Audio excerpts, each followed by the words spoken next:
Hey guys, I'm Chloe. And I'm Sarah. And you're watching By the Glass. It's a YouTube series all about navigating life in your 20s. We go into dating, major career moves, and everything else in between. We cover it all. So tonight we are actually talking about moving on.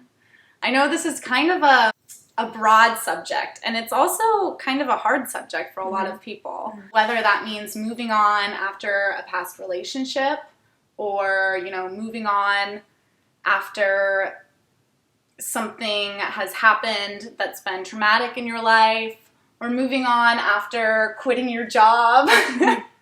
We're going to get into all of those situations tonight and sort of how we deal with all of these Roadblocks, hardships, heartbreak, all of it.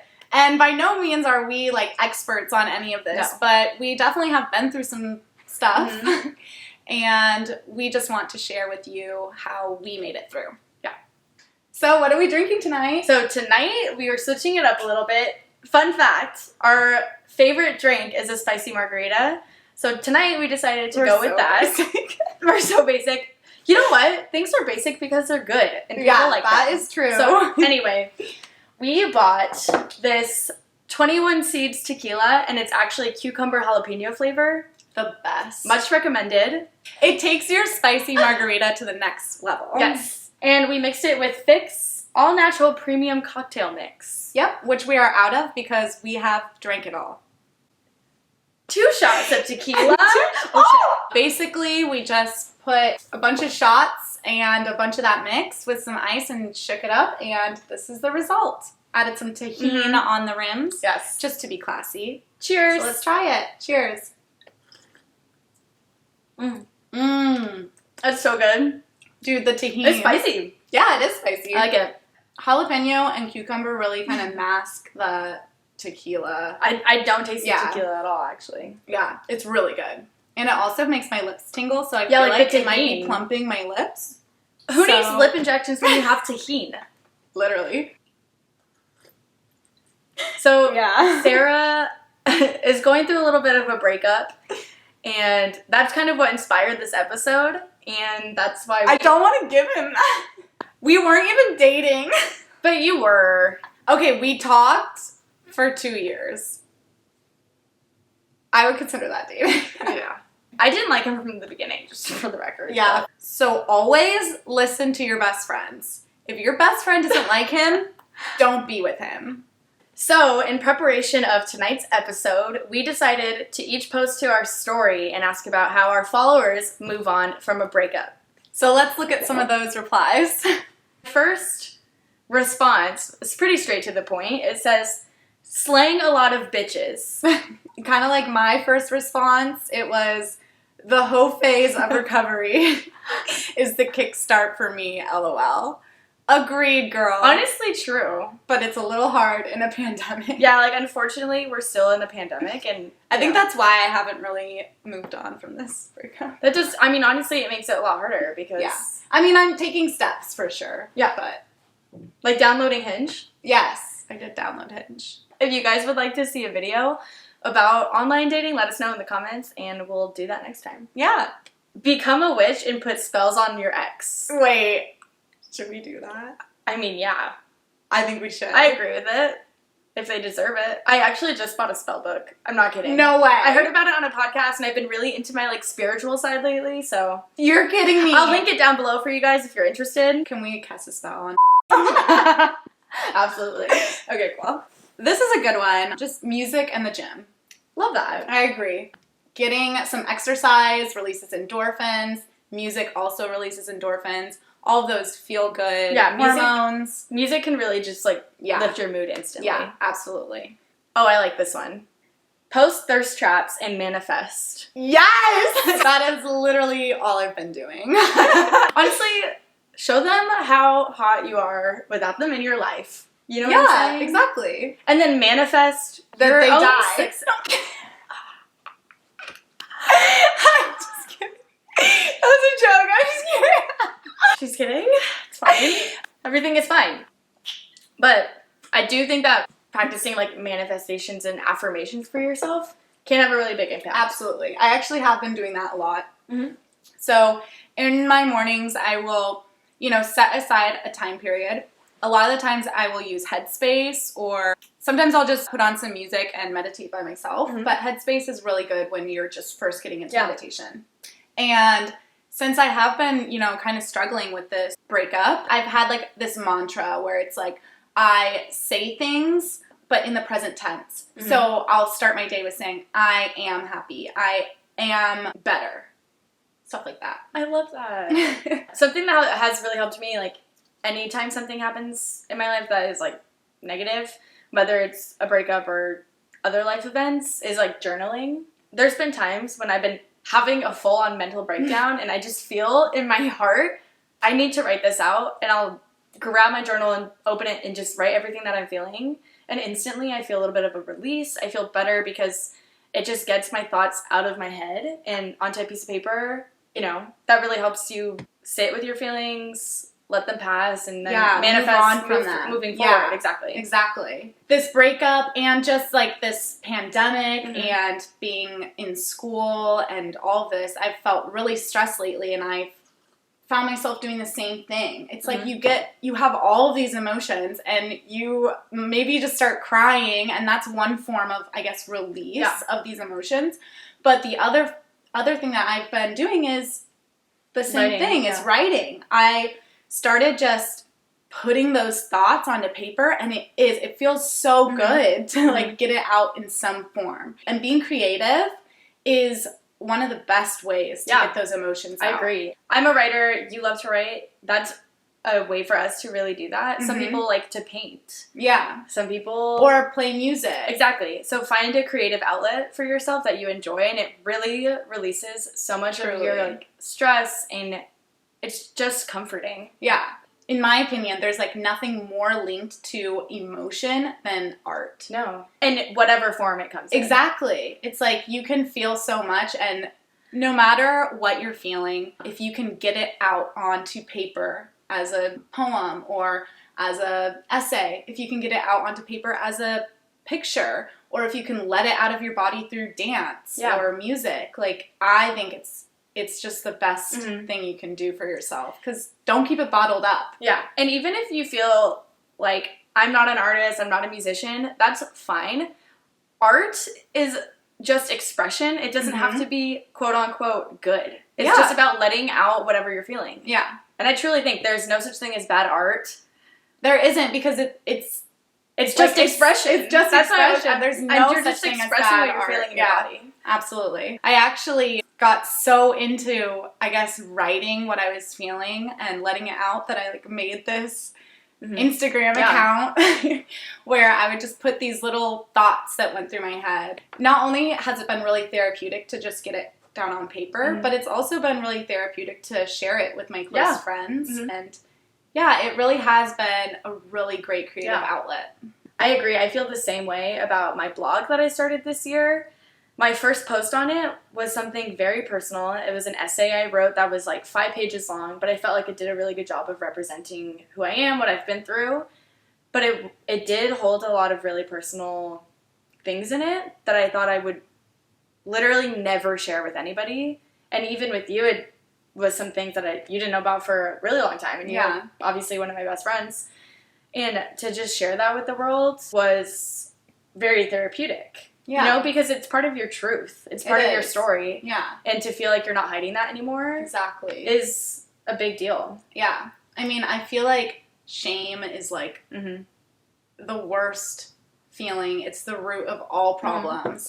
And just coming clean and sharing things like that you normally wouldn't share with people, especially on social media where everyone has this quote-unquote perfect life. Just being true to yourself and being honest and all of that, and totally just like getting rid of any sort of shame that can be associated with any of your feelings. It is very therapeutic and it's very healthy, I think. And then to get responses from friends or random people that you haven't talked to in years, acknowledging it is also very rewarding, because it reminds you that everybody is going through those things. Exactly. Everyone feels it, and to share it and to see other people going through the same things is comforting for people. Yeah.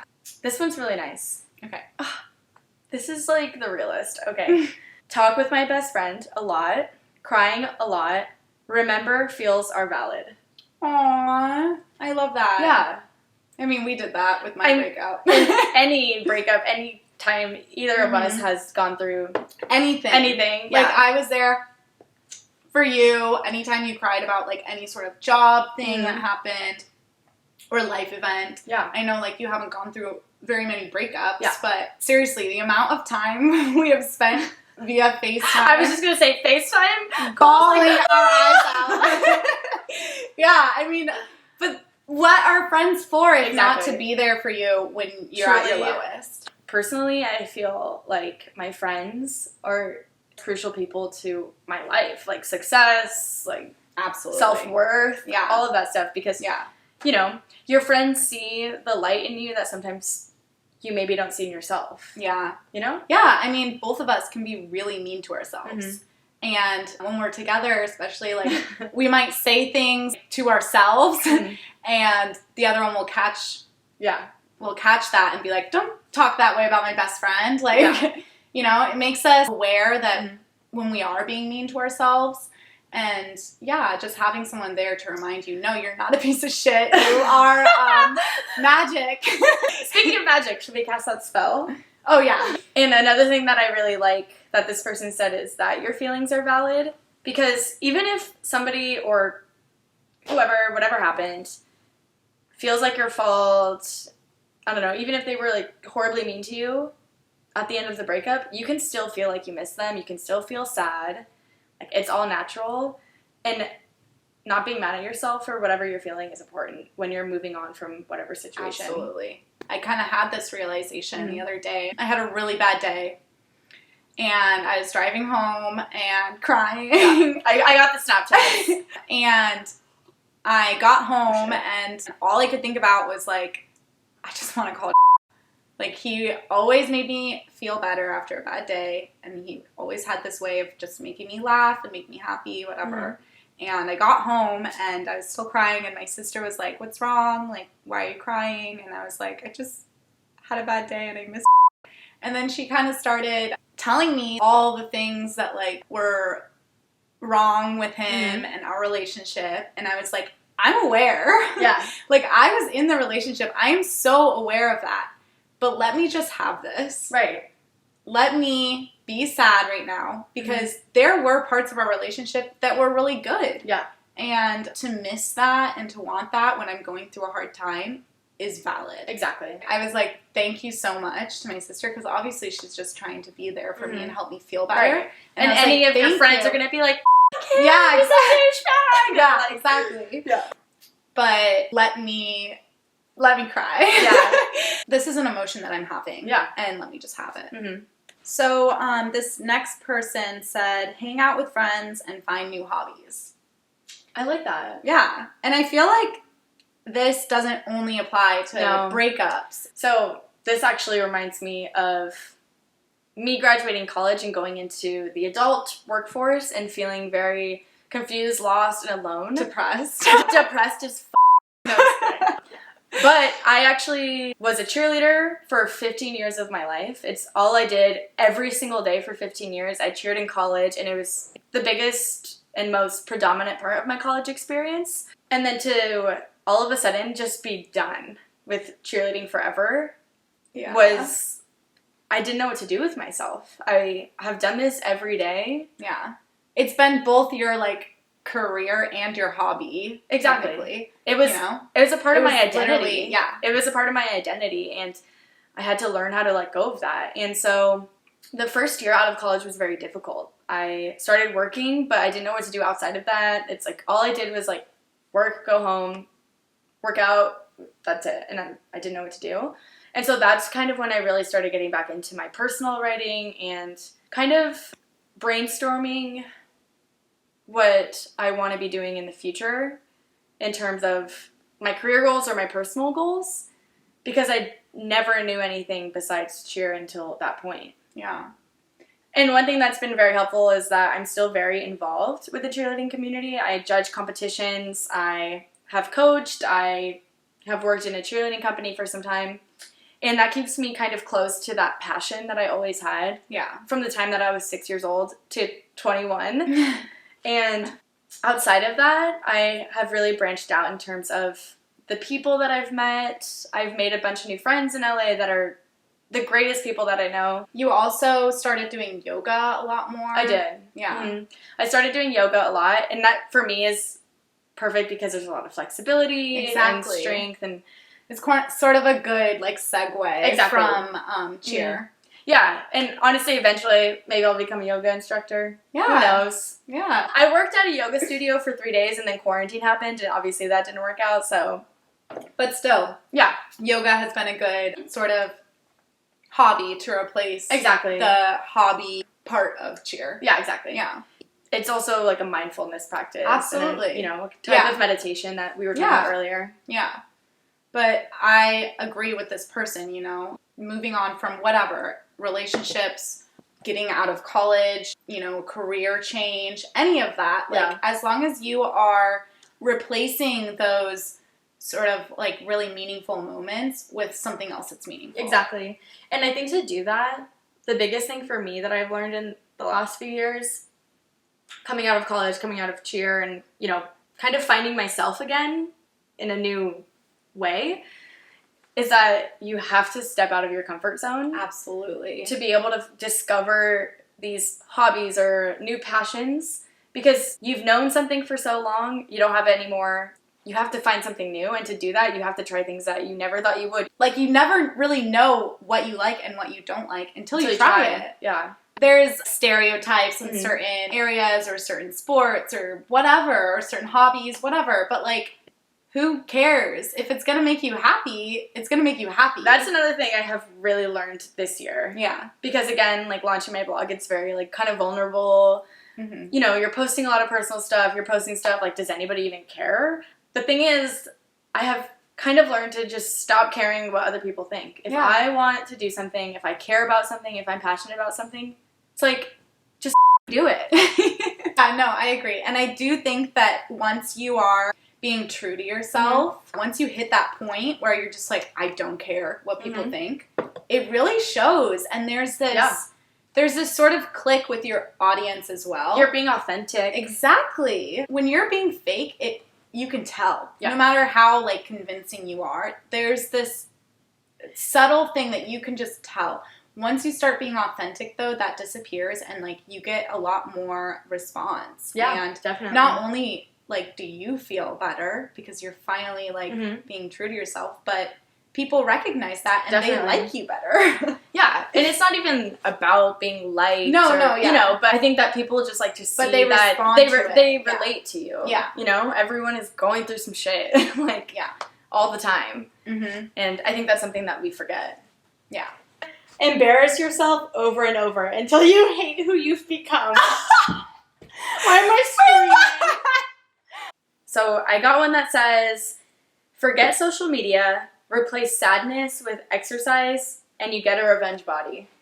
Oh my god, wait, I love that. Yeah. See, I got a lot of like replies saying revenge body, but I like that I like how they worded that. Mm-hmm. Like, it's not about what your body really looks like. It's about replacing the time that you spent with them doing something that's going to benefit you. Exactly. Yeah. Focusing on yourself and replacing the sadness. Yeah. With some push-ups. Yeah. And then the revenge bod will just come in from with that. It. Yeah. It's not like it doesn't have to be about getting that revenge body, because I feel like any time that you're really worried about your body, you're just going to overeat and like freak out and whatever and not end up with that body. But if you're focusing on something else, some like external part of that, spending your time exercising whenever you're sad, replacing that, either that time that you spent with that person or replacing that sadness with some sort of physical exercise, then you get the results. I also like that they pointed out staying off social media, because a lot of the time you can like lurk on your ex,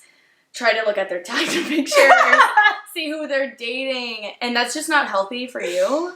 So that's just another point. Don't do that. This one's actually really cute. This one says, write down all you want in a partner and be crystal clear. You deserve the world. Aww. I love Write down that. everything you want in And a partner. And be crystal clear, you deserve the world. Oh, wait, should we do that right now? Yeah, we should. Oh my god, let's do it. Yeah. Okay. Number 1, first and foremost, hot. I was gonna say big. Oh. I'm just kidding, don't put that.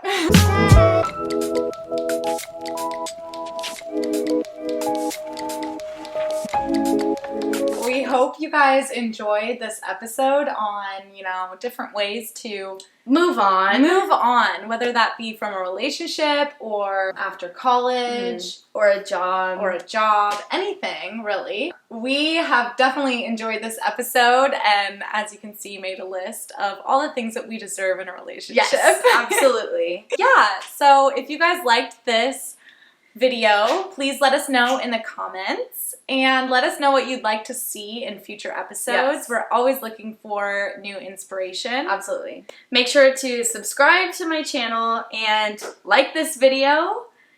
And we'll see you guys next time We'll see you guys. on By the Glass. The empty glass, because I'm an alcoholic. Cheers!